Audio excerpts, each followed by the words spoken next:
இதை பார்க்கிறதான என் அன்பு ரசிக பிள்ளைகளே, ஏசப்பாவின் நாமத்தினாலே நான் உங்களை ஆசீர்வதிக்கிறேன். ஏசப்பா வேதம் என்ன சொல்லுகிறது? எங்கெங்கே மகிமை இருக்குன்னு சொல்லுதோ அதெல்லாம் நேர ஆப்போசிட்டாக மாறுகிறது.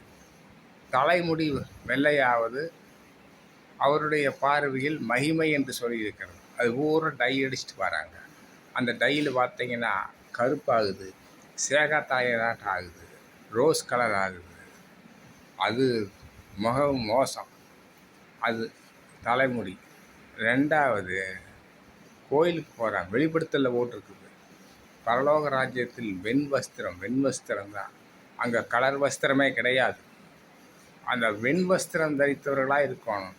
ஆனால் இன்றைக்கு பார்த்தீங்கன்னா நிறையா சபைகளில் கருப்பு கலரு மாறி மாறி போட்டுருக்குறாங்க, பிரசங்கமே பண்ணுறாங்க.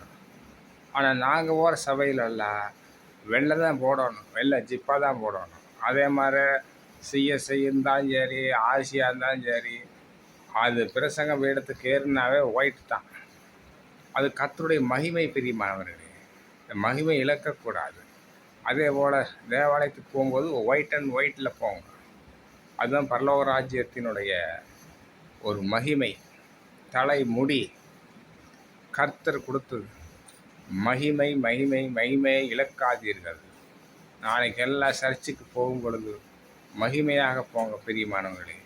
ஏசப்பாவின் நாமத்தினாலே உங்களை நான் வாழ்த்துகிறேன், ஆசீர்வதிக்கிறேன்.